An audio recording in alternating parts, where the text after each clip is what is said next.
Well, good morning, everyone, and welcome to part 2 of our Salamander Live version 3 training series.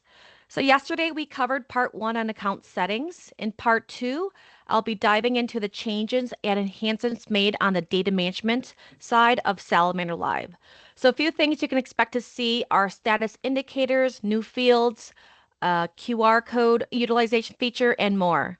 Now, having some prior knowledge and experience working in Salamander Live version 2 will work to your benefit in today's training, but is not required. So if you are completely new to Salamander Live, please reach out to me afterwards. I can point you to some resources that can help you get started. As always, our free monthly training calls are recorded and will be posted on our Salamander YouTube channel for viewing as needed. And if you haven't done so, please mute yourself just so that we can eliminate background noise here for everyone. Thank you so much.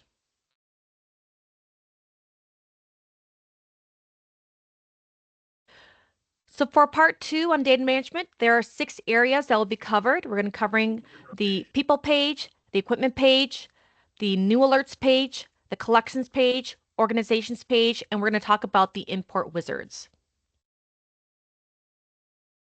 And if you were not a part of yesterday's training, here's the URL. So what you want to do is open up a web browser in either Chrome, Firefox, or Edge and type in the URL. It's simply the same as what we've been using for V2, except at the end, you're going to add in that / and type in V3.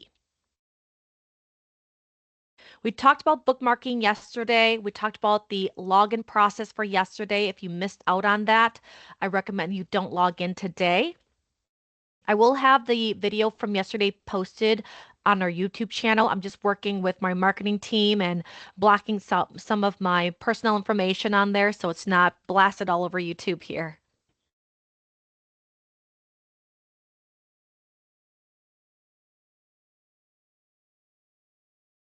So here is the login page. So again, this is the V3 login page. You have your single sign-on on the left side and your direct sign-on on the right side. Simply type in your username and password for V3 and sign in.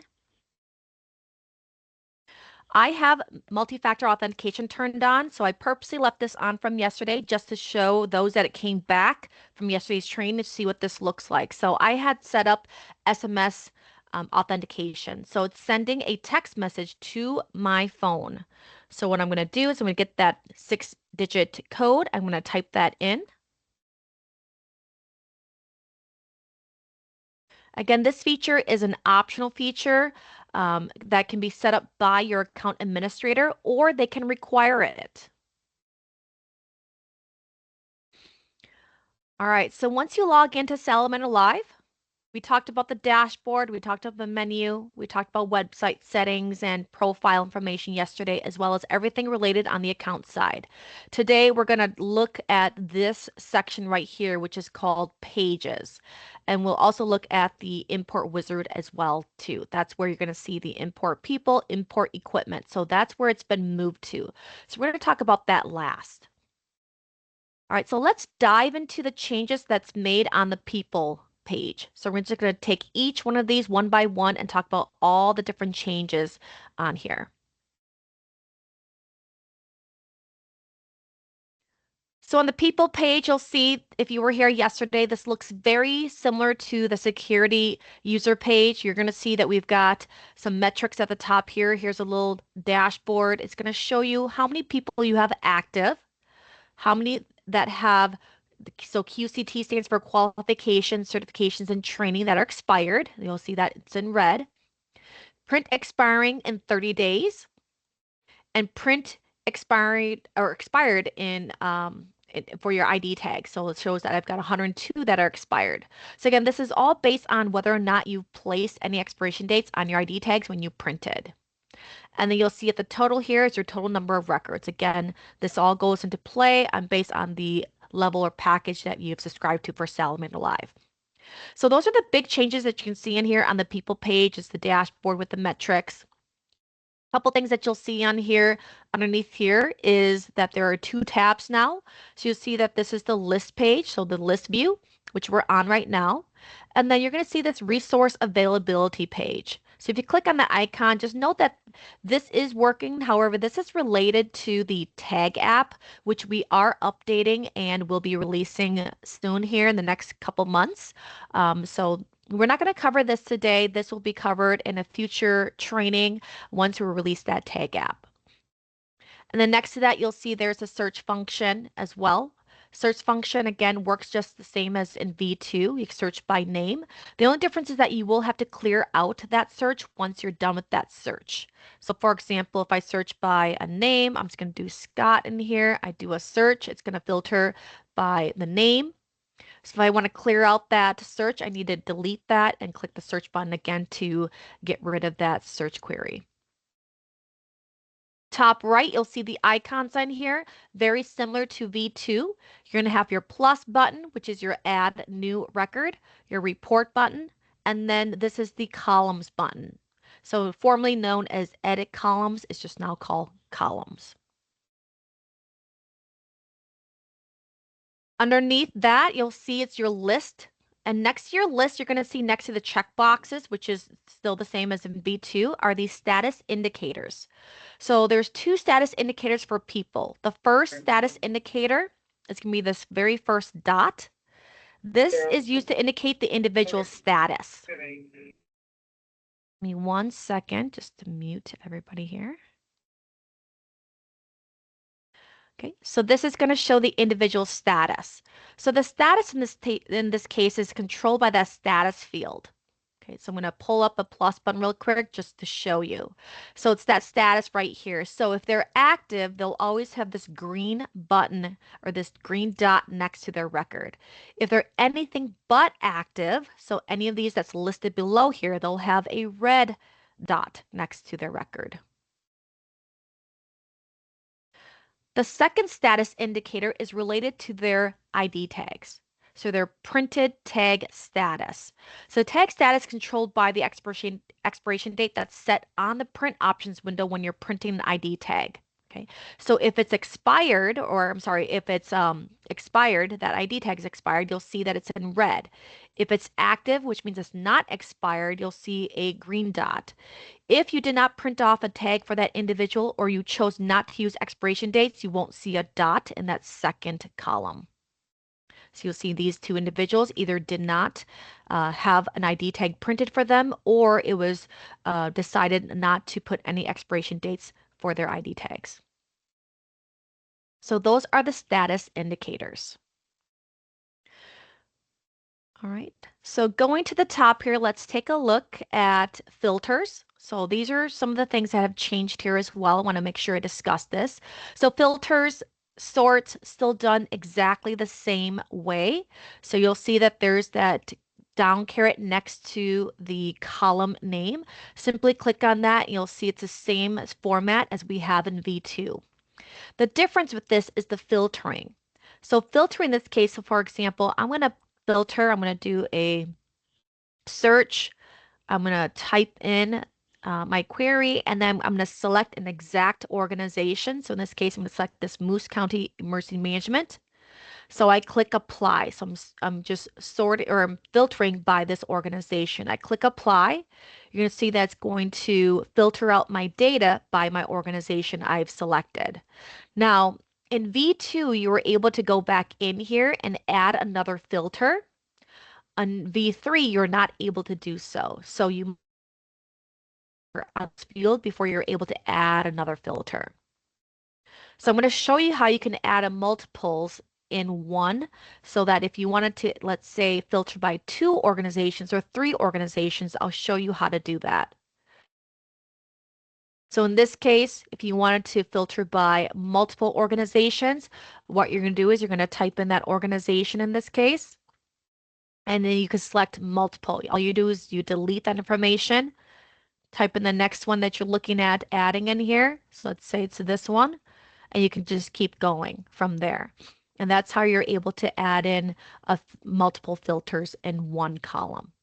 Now, once you add the filters in here, you're not going to be able to do a sort and filter or sort in this case. So it's going to list everybody in the order of last name. Okay, so you'll be able to do it from here. So if you want to do last name Sorting, you can do that, first name sorting, but you're not going to be able to sort by organization name since there's already a filter that's been set here. So that's how you can add a multi-filter in one column. Going over this right here again, I just want to take a look at the edit columns, or also known as the columns option. You'll see that this is very similar to what we saw yesterday on the security user side. So you still have the visible and hidden columns just like in V2. The difference in here is that you do have to click on the plus or the X if you want to hide a column or if you want to add a column. It's not like V2 where you could just click on that column and it would add it in. You can do a drag and drop here as well too if you'd like. So you do have that option of dragging and dropping if you don't want to click on the plus or the X. Okay. But you'll see everything is still listed in here. We do have a couple new fields, so you'll see those fields listed here as well. So let's look at adding a record. So let's click on the plus button right here. So the plus button you'll see when you go into the add people, it's the same as V2, pops up the form and you're able to fill out this information. So one thing to notice on the status here is that under the status, we removed anything that had to do with employee type into its own field. So full-time, part-time, seasonal, temporary, that's been all added into this new field called employee type. So if you're looking for that, that's right here. Another thing to notice is the ID number. So your ID number, the auto-generated, is controlled by your account administrator. So there's an account settings under the account side where you can turn off auto-generate IDs. So in this case, I have auto-generated IDs turned on. So in this case, I'm going to see that it's going to be check mark and it's going to auto-generate an ID for me, which is still the same number of characters, which is 15. If I wanted to use a custom ID, all I need to do is uncheck that, which would now make this available for me to edit, and I can type what I need to in there. Organization name still works the same. Deployable, everything else here still works the same. No differences here. You'll see that anything that's required now has that exclamation mark, and the field will now be outlined in red. So you'll already know that first name, last name is going to be required. You'll see that there's an asterisk, of course, next to the field name as well. So let's just type in a name real quick here.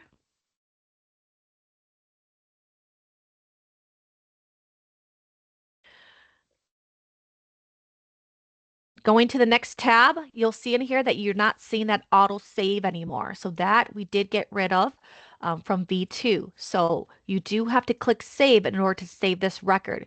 If you click cancel, this entire form will not be saved. So just want to make sure that that is understood.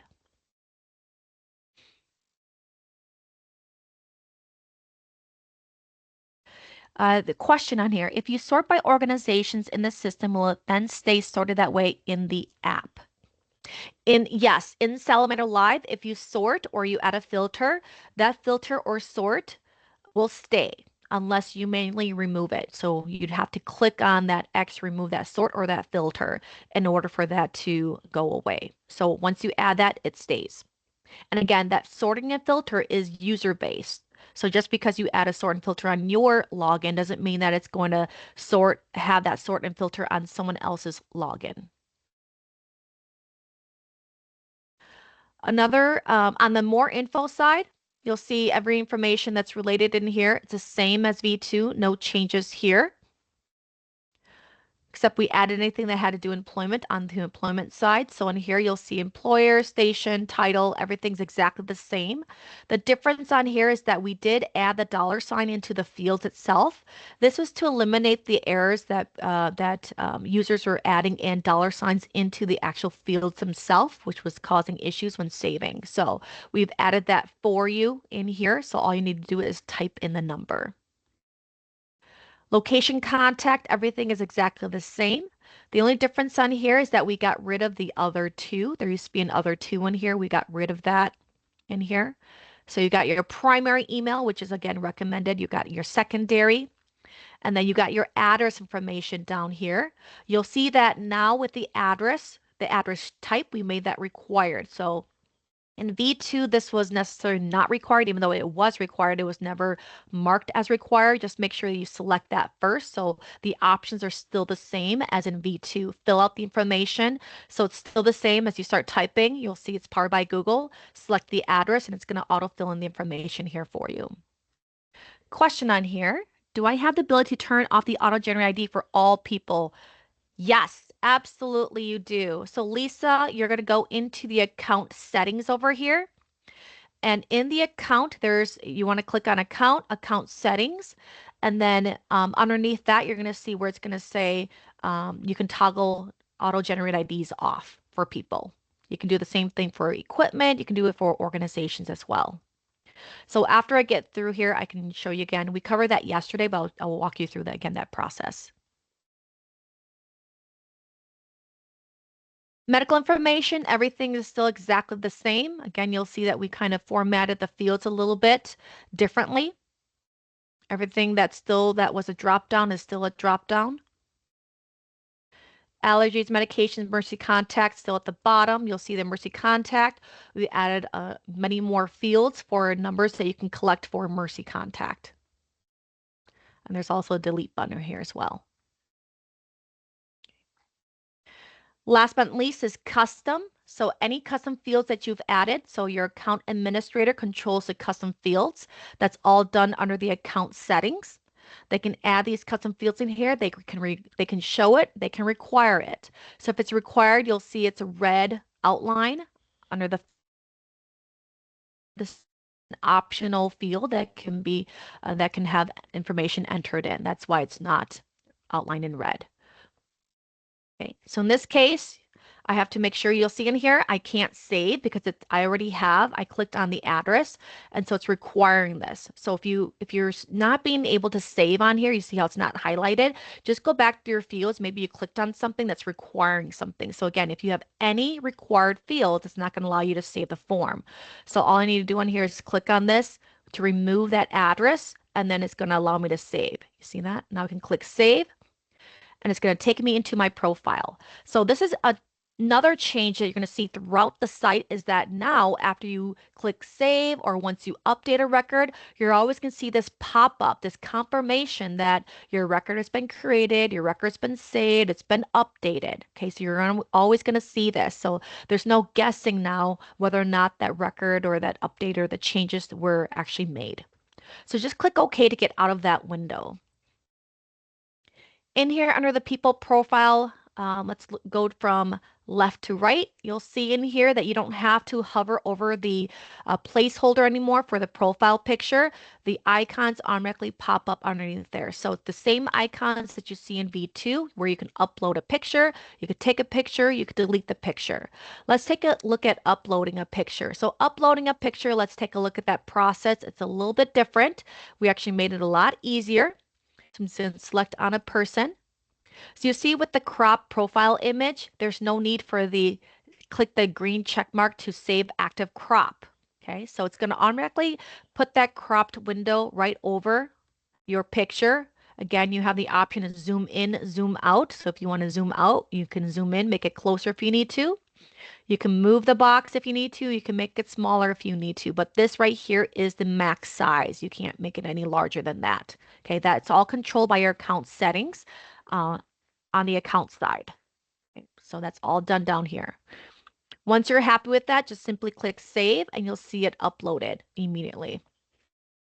Again, you'll see the success profile image updated. That's the same thing for signature. You'll see that you don't have to hover over that. So there's no mistake on whether you're uploading a signature or you're uploading a picture. And we made enough space between the two as well so that you don't get confused between the two.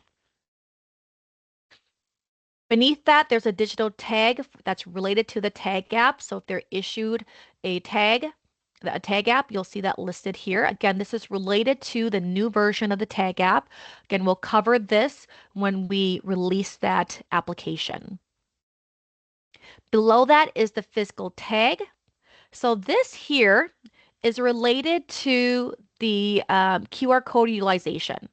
So this is going to show what percentage of storage has been used based on the encodable information that you've entered in for this person's record. So for example, qualifications are encoded. So instead of in version 2, there was a limit of 12 that you can encode onto each person's record, not in V3. So in V3, you can add as many qualifications and trainings if you want to, and you can encode those onto the ID. Just make sure that you look at the QR code utilization. So our recommendation is to have this less than 110%. That's the recommended percentage when you're printing off ID cards. The reason why is because the higher this utilization percentage is, the denser the QR code becomes, which is going to make it more difficult or even impossible to read or print. So you want to make sure that it's less than 110%. If you're over and above 110%, we recommend that you remove some qualifications, remove some training in there so that you can go and be less than 110%. And this will obviously be in red, and you'll see a percentage right there once you go above and beyond. All the information you filled out would be listed under here. Okay, you'll see that we have all the fields listed here. If any information, any fields that you filled in, they'll be listed. One thing you'll notice in here is that we got rid of the long list page. Now we have tabs on here.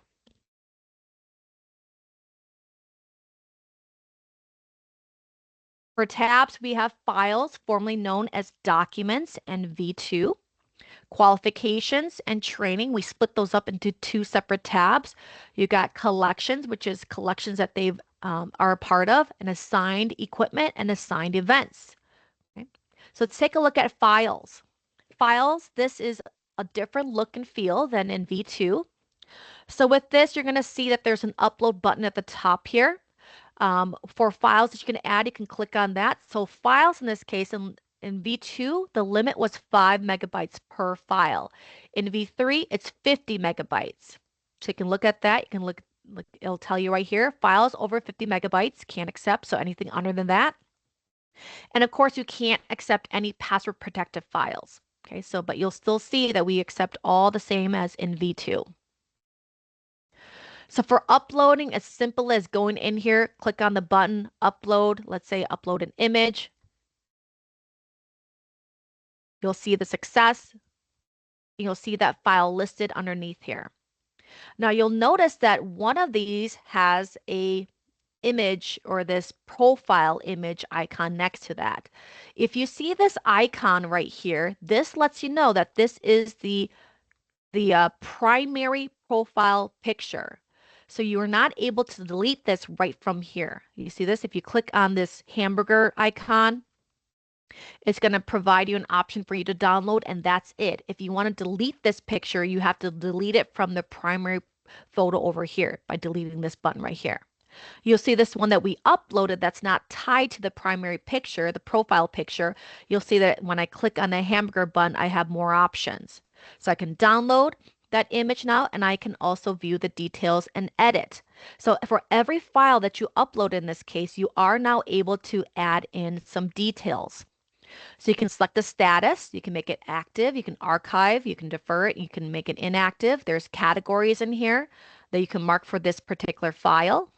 You can add a description to this particular file. You can add a start date and expiration date. Okay. And then you can mark this as locked, sensitive, private, top secret, or shareable and click save. Now, yesterday we talked about the account. Under the account settings, there's a file manager.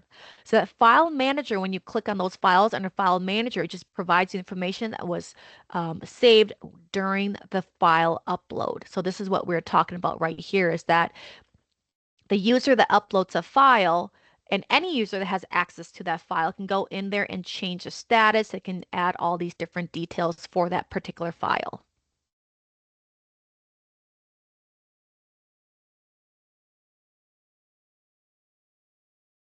From here, qualifications. So you'll see qualifications are listed just as we have them in V2. You got your tier 1, 2, 3, 4, 5. Again, your tier 2, 3, 4, 5 will only be listed if your account administrator has added qualifications in those folders.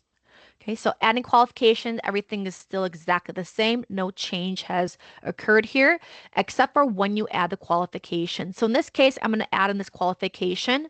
You're going to see that's going to still verify the qualification. Once you click assign, it's going to automatically take you into the certification issue and expiration window. So you don't have to click assign and then go back and edit that to add in the certification information. So it automatically pops it up in that form. So if you want to add that information in there, you can feel free to add that. And you'll see that every qualification you add is going to be automatically encoded. If you don't want to encode it, you just unclick that checkbox and then click save.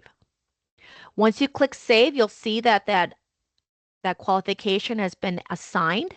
You'll see that there is going to be an icon right here. This icon indicates that it is being encoded when you print off this ID. So encode into that QR code as well as print on the back of the ID card, just the same as it does today.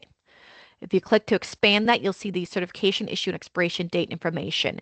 If you need to edit that information, you'll need to click the edit button. So that's, again, another change that you're going to see on here. There's a lot of edit buttons throughout here without the form that you'll need to click to actually add and update the information.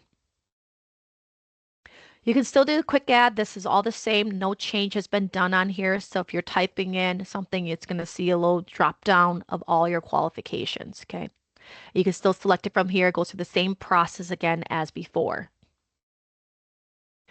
Under the training side, you'll see that exact same process as well too. On the training side, exactly the same, except these are all training related. On my account has a bug on it. That's why you're seeing doubles on this case. So this is just related to my particular account. But for your account, you should not see this duplication of the FEMA folder as well as the training folder. So all this is still the same as in V2. No changes there. Collections, if you're a part of a collection, so if this person is a part of a collection, it'll be listed there with the information. If the person is assigned equipment, again, this is related to asset management, you'll see the equipment that they've been assigned. And of course, if they're assigned in an event, in progress event, you'll see that listed here as well. So no changes there except that they're now in a tab.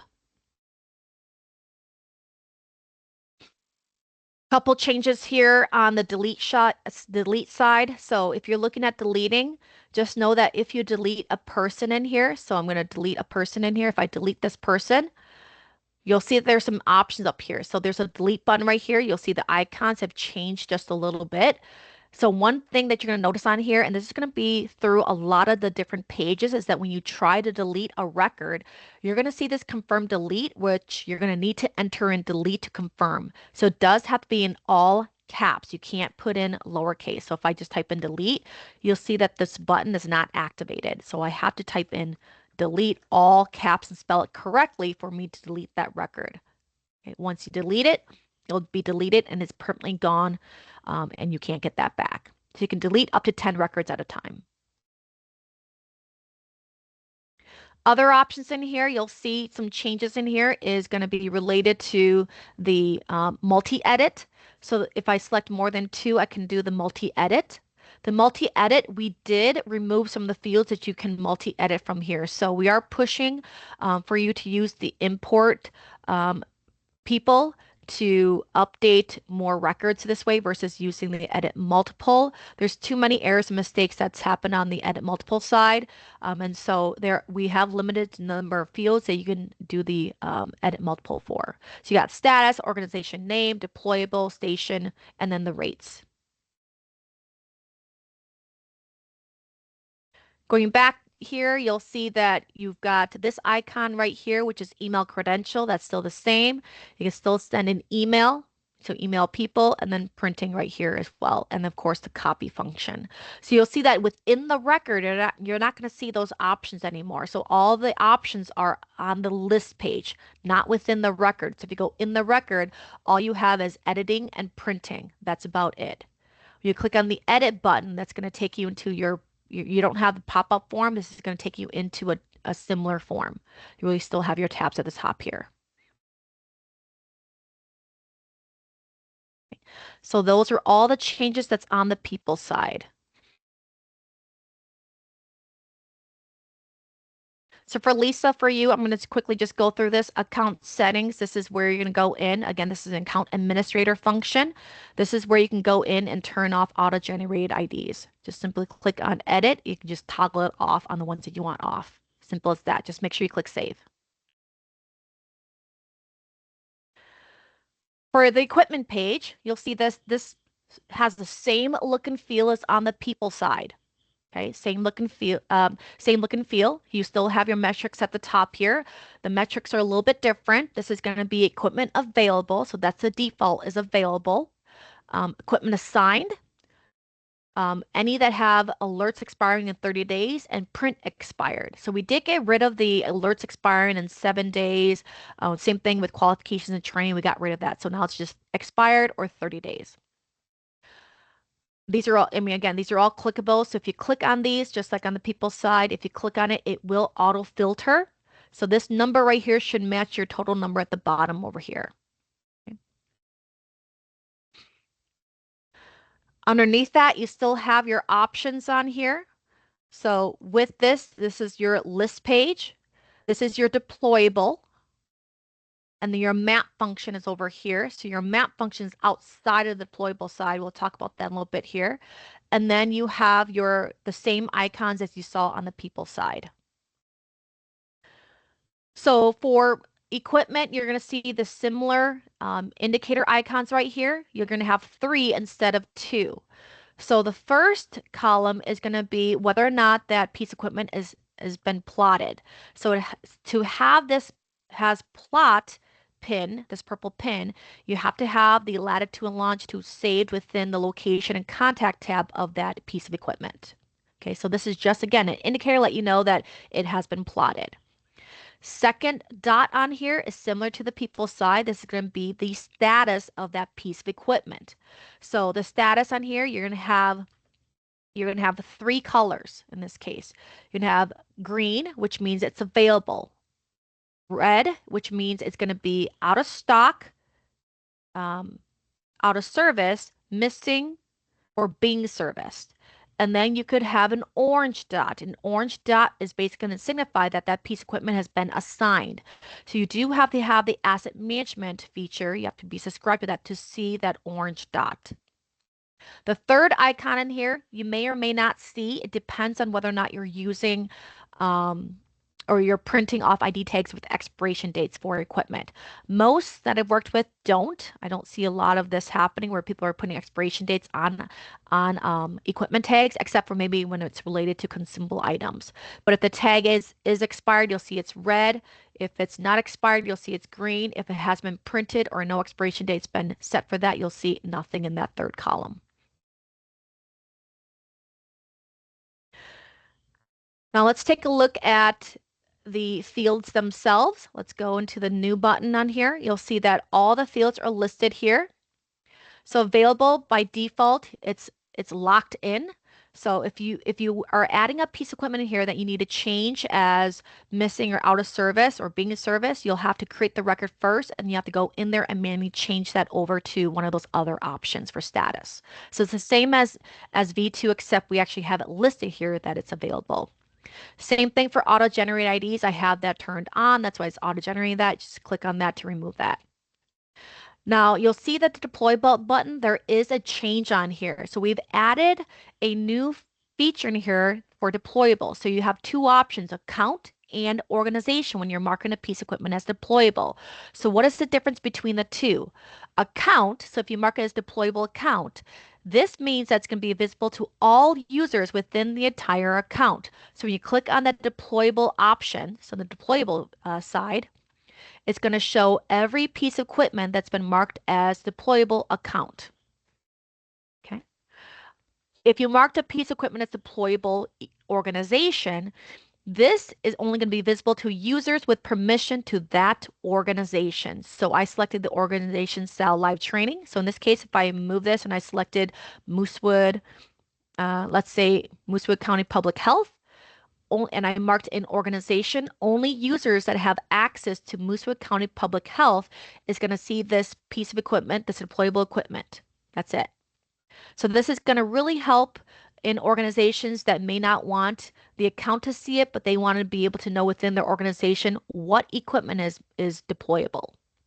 So that's what the differences between the two are. Consumable audit, these are still the same. So consumable, if you click this checkbox, it will open up the inventory tab. You'll see that inventory tab is there by default.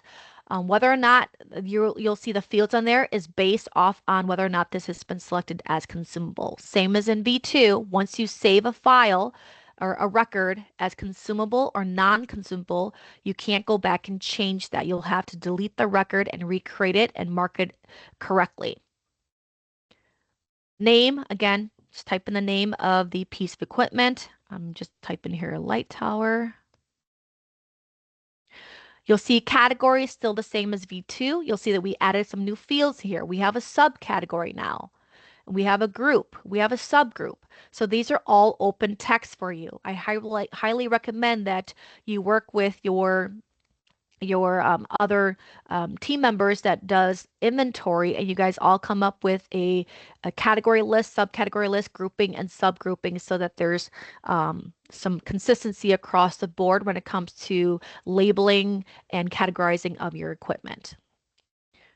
Okay, so for example, for category, I could put this as power and lighting, and then for subcategory, I could put this as light tower if I wanted to. Because this could be named something particular, something else. I just put a basic name in here. You can put it into a group, subgroup. You'll see in here that we've got a new field called section as well. Parenting, station, that's still all the same as V2, no changes there.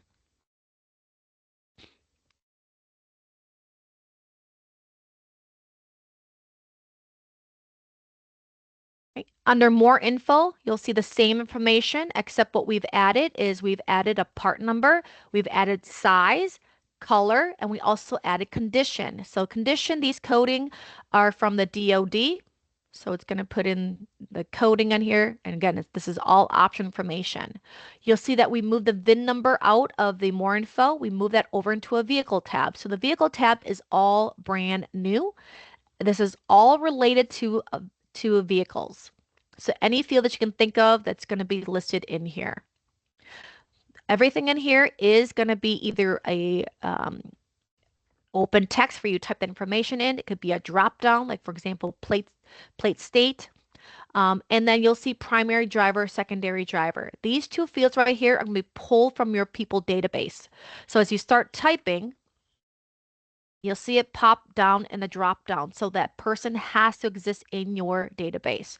So in this case, if I put in John Albrecht, I have to select that drop down. Okay, so that same thing for a secondary driver as well. Under purchasing, everything is exactly the same from here on up. So you'll see that we added the dollar signs already in here, again, so that we don't confuse people in wanting to add a dollar sign in the fields. FEMA link is still there. You'll see the hour and day are still calculating. You'll still see all the other units in here. Again, those no logic has been built yet for those. If you scroll down, you'll see more information that you can collect on the purchasing side.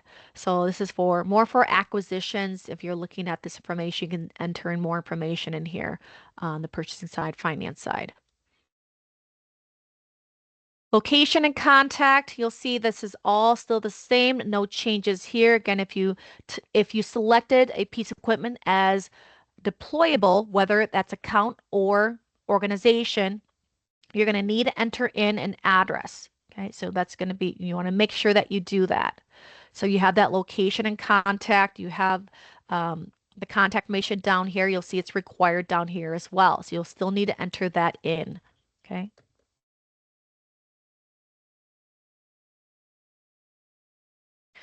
Okay.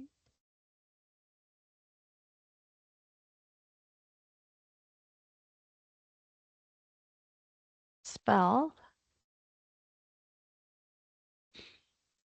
Inventory, because I marked this as consumable, you'll see that the fields populate right here.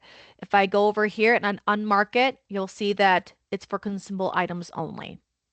So that's the difference between the two. If I click that, you'll see the inventory tab populates the field. The fields are the same as in V2, no changes there. So light tower, it's not a non-consumable item, so I'm going to uncheck that.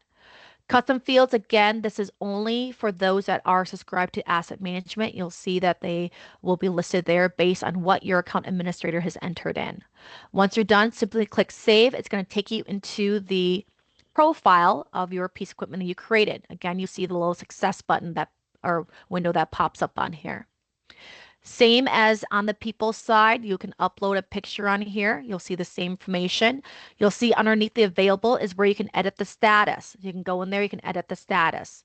Same as V2, you can't assign equipment from Salamander Live. That's got to be assigned through the inventory app. You'll see on here, we've got our tabs again, very similar to the people side. You'll have files, alerts, and qualifications. So files works exactly the same as on the people side. You can upload a file. So you can upload a file real quick here. Let me add keep equipment. Okay. Just adding a file in here real quick. You'll get the exact same. Okay. So where you can go and download and edit details. Same form, no changes there. Alerts, you can add alerts in here. Same form, no change from here. Again, this is all related to asset management. So if you're not subscribed to asset management, you're not going to see this alert window pop up. You're going to see if you click on that, it's going to say access denied. You have to subscribe to asset management. So same information right from here, no changes on how to fill out the alert. Qualifications, again, if you wanted to add in qualifications for your piece of equipment, you definitely can do that. So if your equipment is typed and you want to add that in as a qualification, you have the option to do so. It's the same process as on the people side, no difference there. If you're looking at editing that file or that record, you got to go to the details tab is where you can find the editing, and then that's where you can go in and edit the information. Going back on here. So that's how you can create a brand new record. You'll see all the different fields in there. Those new fields are also listed under the edit columns. You'll see them all listed here as well. So you'll see this is a longer list than in V2. So all those new fields in there.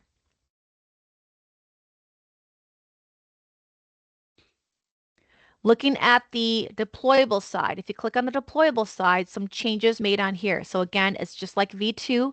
These records right here on the deployable equipment side are not ones you can edit. It's view only. The difference is that you don't have to add in all the columns to view the information anymore.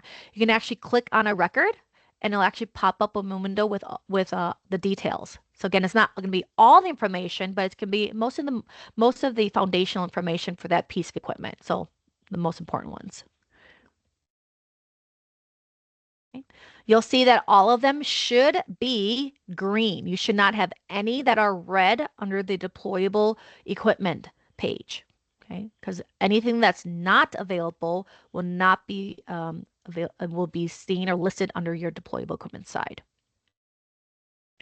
So the map, let's talk about the map function on here. The map function, there's two actual maps depending on which list that you click on. Okay, so depending on which list that you click on.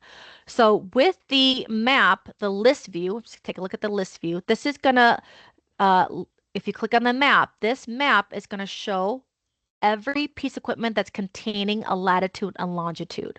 So this is your list that you have access to per your permission. So anything that has a plot, so this pin right here will be plotted. This plot right here that can be clicked on, it's going to populate the details. Very similar to what you saw when you clicked it on the deployable equipment side. Now, if you go to the deployable side, this map function, this map function is going to only pin all the deployable equipment. So anything that's, again, it's only going to populate on here if it has the two. It's got to be available and has to have a plot.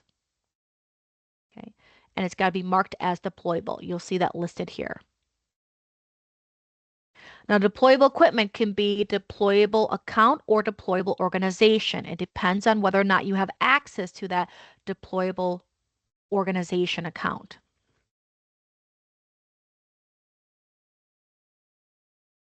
If you go in the map side, you'll see there is a full screen. So again, you can't use your mouse. This is using leaflets. You can't use your mouse to zoom in, zoom out. You do have to use your toolbar here. There's a full screen option for full screen. If you hold down the shift key, you can actually zoom in. So just draw um, your rectangle, your square around to zoom in, and you can zoom in specifically to that item, okay, to see where it's at. Now you can't click on it from the map to pop up the details window because you're in full screen right now.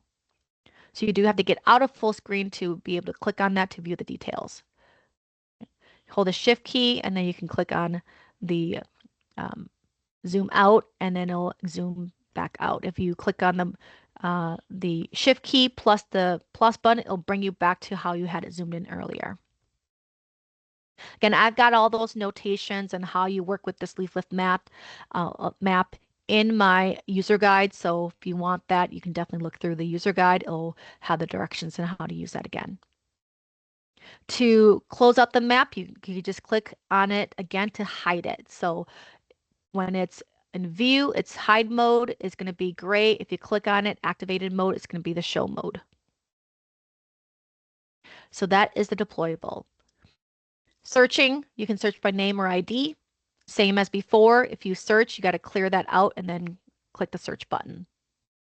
Filtering works exactly the same as on the people side, so no changes there.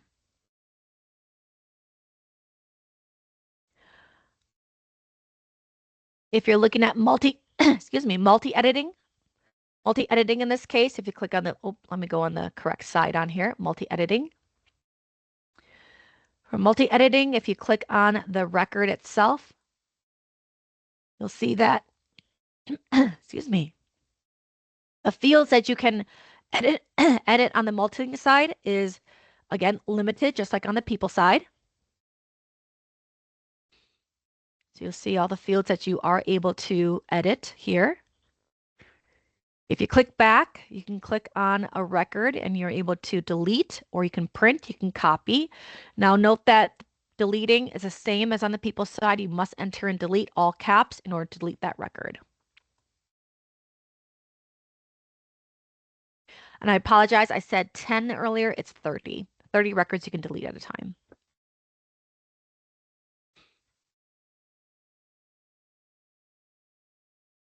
So that is the equipment side. So all the changes there.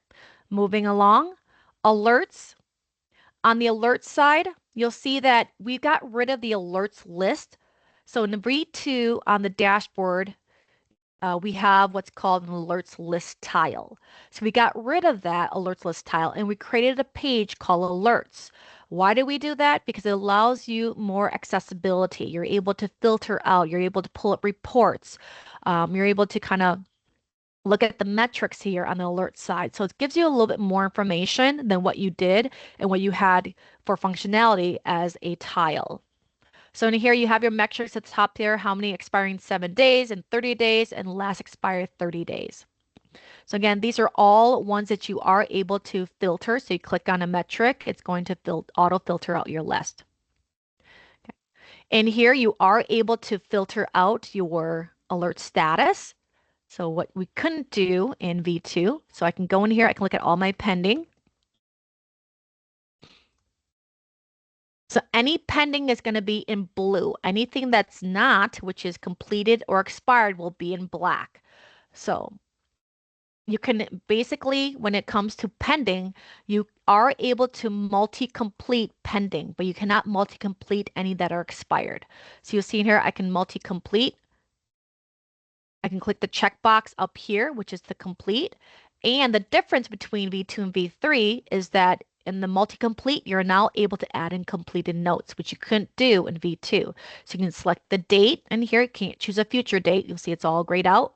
Do today's date. I can put whatever notes I wanted to, and then click save. And those will be available within the alerts completed report.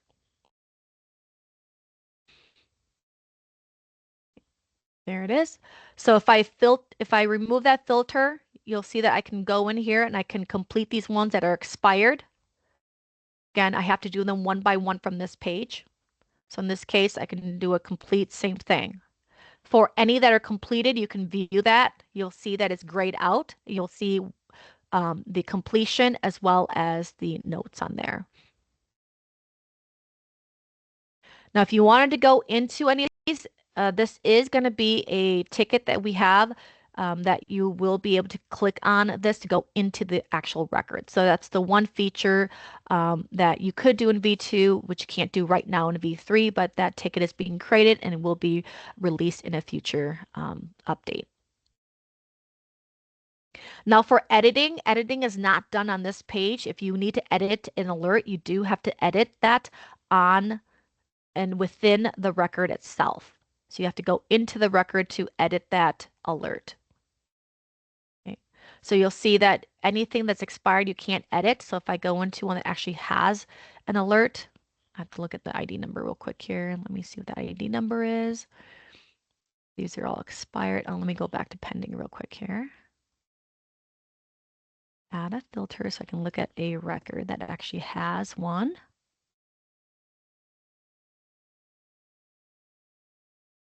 So this one right here, AMB1, AMB-1. Search for that record. There it is, AMB-1.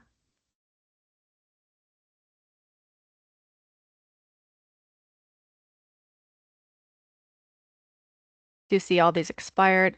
Was I the correct one? So it's the other one, AMB-1. I apologize, select the wrong one. -1.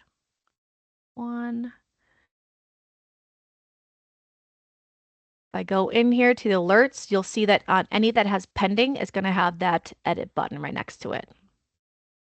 So then you can edit that right from here. You can delete, you can save, you can edit. If you want to complete under the alert side, you do have to click on it to complete it. So that's how you complete it versus edit.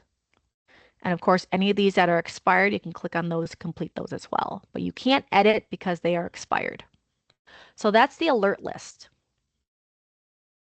Or I should say alerts page, not list, alerts page. Moving on, collections. There are some changes that we made on the collections side. So on here, you'll see that we have the same format, same look and feel. You'll have is active, so how many that you have active for collections and how many that are deployable. So this is based off your total numbers. So in here, you'll see you can search by name of the collection. So adding a collection is the same as before. You have your fields right here is active, deployable, name, ID, organization, NIMS type, designation, subkind. All that is still the same. Once you create the collection, you can go into the collection. So I'm going to take a look at this boat Alicia. So once you go into the collection, so you create the collection, it's going to take you to the collections profile. You'll see the static bar at the top here. The static bar is going to contain your base information. It's going to include your cost per hour sum, cost per day sum based on your equipment and resources you've added. And you also have the estimated QR code utilization. Same as on the people side. Make sure that's less than 110%. If you are looking at printing ID cards for your collections. I say most organizations don't print, they download that through the Track app. So with downloading, you don't have to worry about the QR code utilization, but if you are printing, that's something you want to keep in mind. Now, below that, you're going to see there's a section where you can view the details, add resources, and see if this collection is assigned to an event. So if you're looking at editing base information, you do have to click the edit button, which is on the details page or details tab. Okay, so you can change, edit the information as needed. For adding resources, you'll see that's listed in here, and it's every category. So the resource type is going to be listed here. So you can click on the drop down to see what resources you've added in here. Now you'll see that these resources, as you add them in, again, you add them through these buttons at the top here. So if you want to add a person, so anybody that's in red, so any resource that's in red is already included in this this collection. You cannot reselect them. Okay? So you can do a search, you can do a scroll. It's completely up to you. Okay. Once you click on one, you'll see that it highlights it in yellow, and it also adds it to your selected section at the bottom, just like in V2. It adds it to the bottom. You can click X to remove that if you don't want to add that individual. Same thing for equipment. Same thing if you're adding in a sub collection and creating a nested collection. Once you add in your resources, you'll see that the resources names are in blue. This actually allows you to go in and look at that person's record if you have access to that record. Again, if you are a sub organization, a child organization, and this collection was created at the top level where you don't have access to some of those resources, if you click on this, you're going to have a access denied button. If you do, or a pop-up that shows up. If you do have access, it's going to take you into the actual profile. So why would you need to do that? This is to quickly allow you to go in there and edit, rate information or any other information on this person's record. Once you save that, don't click the back button. So again, you'll see the edit button right here. You can go and edit rates and etc. Don't click this back button on the people profile page. What you want to do is click the back button on the browser. This goes back to your last page. So it's your history. It goes back to the last page you were at, which is going to be your collections. So that's important to note. If you click the back button within the page itself, it'll take you to the people list page. Assigned events, you'll see if they are currently, if this collection is currently assigned in an in progress or active event, you'll see it listed here. So those are the big changes on the collections profile page. Organizations, moving on. Organizations, in this case, you'll see that everything looks very similar to the other pages, except we don't have the metrics at the top here. You'll see that the organization itself, entering the organization, same as before. All information in here, exactly the same. The difference is that we've included the address information in the form. So you don't have to go into the profile and enter in the address information. Everything can be done right from here. Anything that's required will be in that outline in red. Once you go into the actual let me just look in one here. Once you actually go into the actual record itself, you'll see that you have the same as before. You can delete a picture if you wanted to. If you delete the picture, sometimes depending on which one you select, it's going to have this delete where you have to, yes, enter and delete, all caps, delete that image. So you'll see the same as before. You'll see there's an edit button there. If you are subscribed to ArcGIS, you'll see this is where you can go in and make that connection. Files, this is something that's new. We've added this to organizations. So you are able to upload files to organizations now. So same requirements in this case, less than 50 megabytes, can't be password protected. And you can also go in and edit and add in the details for that file.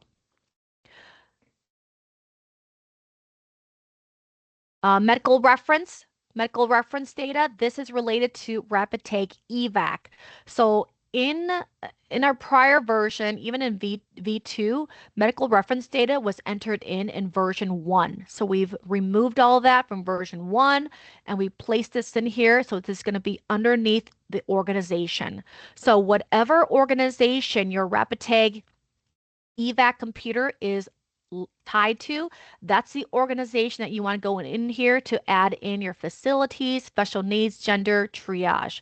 Okay, so we've got some editing and some changes that's coming in here. We've got a couple tickets in here to add in. So you can add in your facilities, you can go and add in your special needs, you can add in your genders and your triage priorities.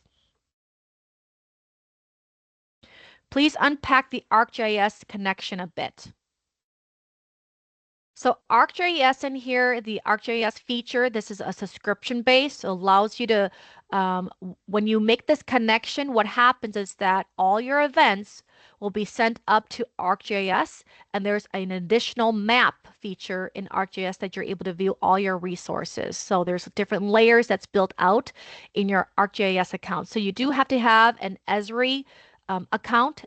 And then you'll also need to subscribe to the integration within SalamanderLive. Once you have that integration you're able to go in here and make that connection. Once you make that connection, every single event that you create, whether that's through the Track app, Rapid Salamander Live, all that is sent up as a map and layers into your ArcGIS account.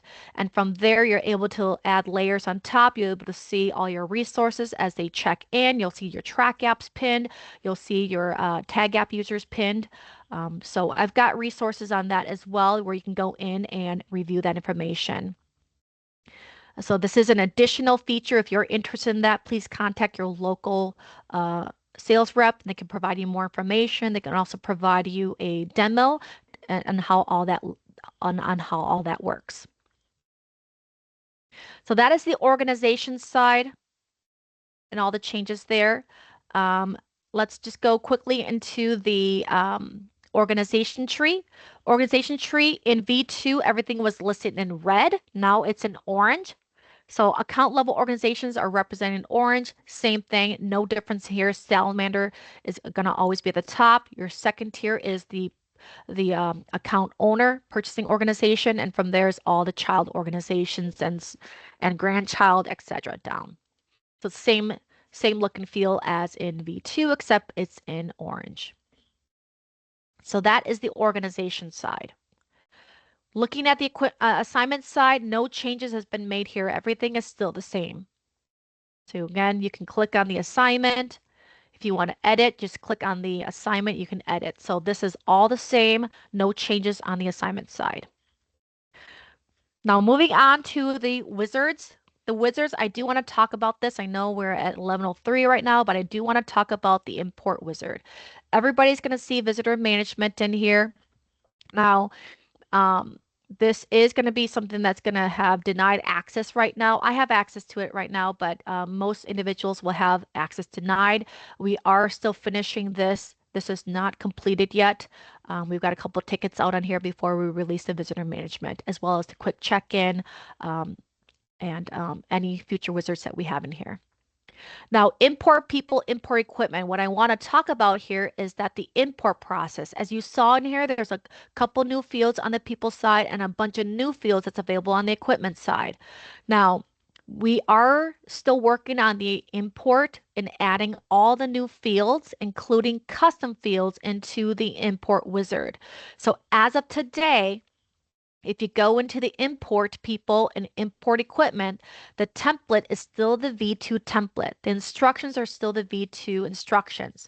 We are getting close to completing that. We had a couple of developers that were on vacation, and so we just had, and this is a very time-consuming project to really map everything out since we have many more fields to add into the import. So this is coming soon. We will send out communication as soon as the import is ready to go for all the new fields. So if you complete the import today, make sure that you only use the import fields that's available in this template. Don't add any new ones that you see in V3. So on the people side, don't add in any of the new fields that you see in there, especially on the equipment side. This is probably where most people are going to be doing imports on the equipment side. Don't add any of those new fields such as on the vehicle tab, except for VIN number. That's the only thing that really exists in here is the VIN number on the vehicle tab. Anything on the financing side, anything that's below that's regarding acquisition and other financing information, don't add those in here. So these still will import into the correct fields in Salamander Live because they are the V2 fields, which we have those same V2 fields in V3. Just any of the new fields, don't do that yet. So I just want to make sure that that is explained. The process to import exactly the same. You choose your file, upload the file, and then you're going to get an email with the results. So that process has not changed when it comes to importing. All right, so anybody have any questions on what we covered today or any feedback, any comments on here? This does complete our training today for data management. So that was our goal, was to go through this entire section. Tomorrow we will be covering plans and events. So this area right here. So please come back tomorrow. If you're looking for resources in V3, And I apologize I didn't show this yesterday, but V2 and V3 shares the same learning database. So anything that does not say V3 documents, you'll see that's all listed. All this right here that's listed right here is all related to V2. So we can't turn this off yet because V2 is still running.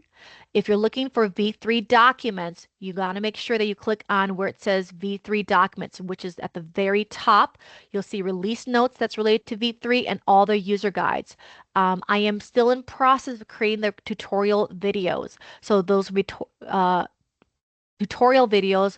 As they get completed, there'll be another section on here that's going to say videos or tutorials, and you'll be able to click on those to view those if you don't want to view a user guide. Question, can I get the YouTube recording link when available? Absolutely.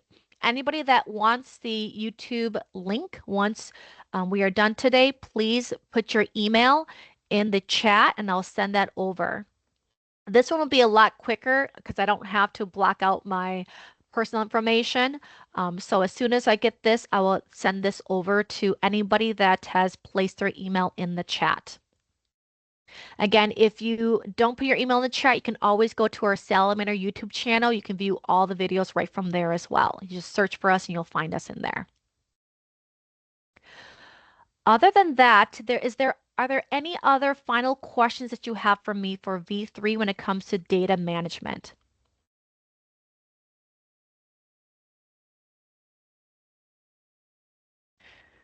No questions?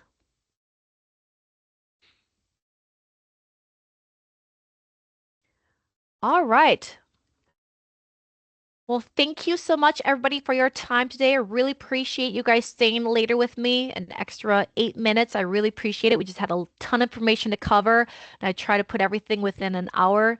And so I really appreciate you guys coming in and joining in. If you want to see this again, remember, we're doing this every week, Monday, Tuesday, Wednesday, covering account settings on Tuesday, data management on Wednesdays, and Thursday, plan an event. So if you want to see this again, please just come back. If there's other individuals in your group or your team that needs to join in on these, um, have them email me. Here's my email. Have them email me and I can send them the invites for any that they're interested in joining. Other than that, everybody, thank you all so much. Have a great day. Take care. Yes, Diana, get a list of those that did not attend an event. Diana, all I have is a list of those that did join. I can't get a list of those that did not join. So if you give me the name of your organization, I can see if they entered in their email address, I can see who has joined, but that's the best I can do. As long as they put their email address in there, I can see the organization. Or if you have a list of individuals and their names, I can look through my attendance list as well.